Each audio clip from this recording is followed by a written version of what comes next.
Today, we're going to get a little meta. We're about to dive into one of the most fundamental patterns in the entire universe by looking at an idea that actually contains itself.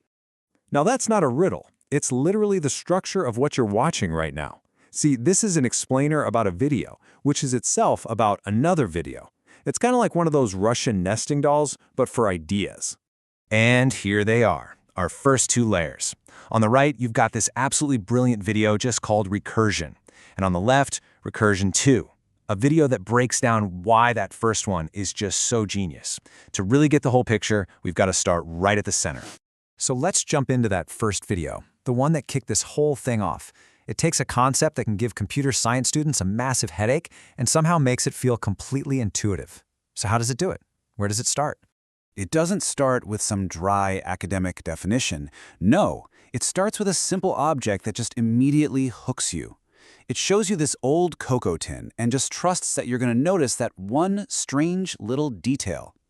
The woman on the box is holding a box that has her own picture on it. And from there, the video just starts building this pattern for you. But here's the clever part. It never actually uses the word recursion.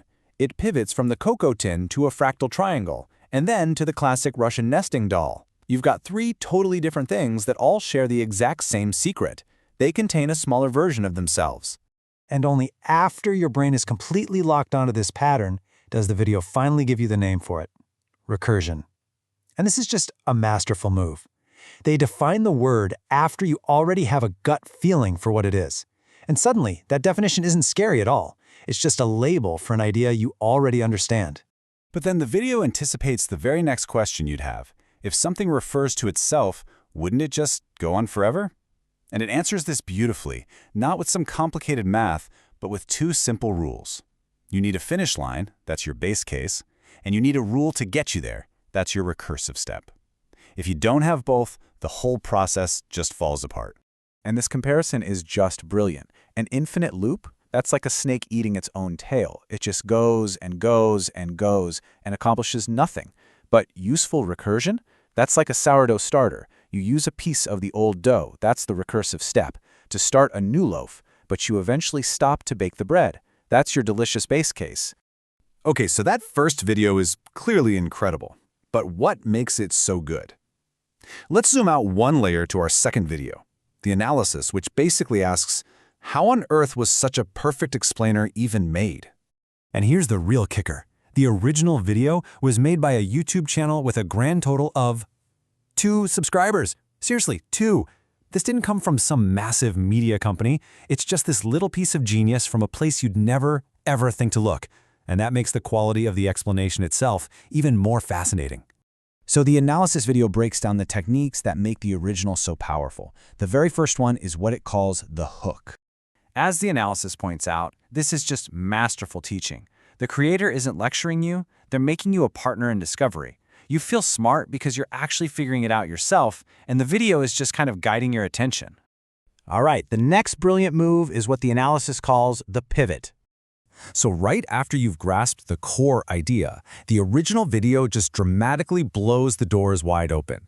It pivots from these simple toys to the absolute foundations of computer code, mathematics, and even art. It shows you that recursion isn't just some quirky little pattern. It's a universal principle for building complexity. So we have a video about a concept, and then a second video analyzing the first one. Now let's zoom out to that final layer, this explainer, what we're doing right now. And it turns out we find the exact same pattern here, and it connects to a really deep idea from mathematics. This is set theory. The basic idea is that you can build all of mathematics from the simplest possible thing you can imagine, a set that has absolutely nothing in it. It's called the empty set. Okay, now watch how this works. It's kind of wild. We start with nothing, the empty set. We call that 0. Now, to get the number 1, we make a set that contains 0. To get 2, we make a set that contains both 0 and 1. See what's happening?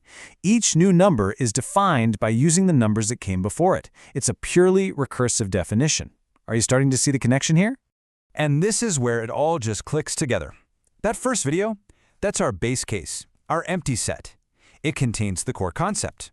The second video contains the first video, plus an analysis of it. And this explainer, it contains the second video, plus our analysis of it. We've recursively built a more complex idea using the simpler versions that came right before it. So this isn't just some clever trick for making videos.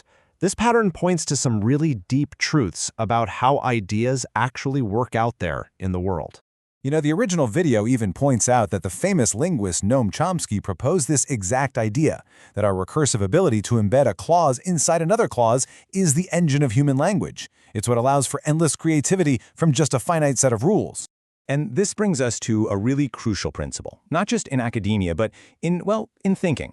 That brilliant video came from a channel with 2 subscribers. It's a perfect reminder that a powerful idea just stands on its own. We can analyze its structure and its merit completely independent of who made it. The idea itself is what matters. Which brings us full circle to that really clever joke that ended the original video. It's about PHP, a common programming language for the web. And its name is what's called a recursive acronym, PHP Hypertext Preprocessor.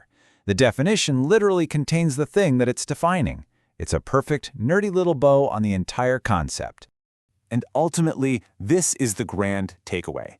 From one single empty set, you can build all of mathematics. From a single sentence structure, you can get all of literature. From a single cell, you get a complex organism. This pattern is absolutely everywhere. So, it leaves us with a final thought to chew on. If the universe builds all this stunning complexity from simple repeating rules, what are the recursive patterns, the simple repeatable rules that build the complexity in your own world? It's a powerful question to think about.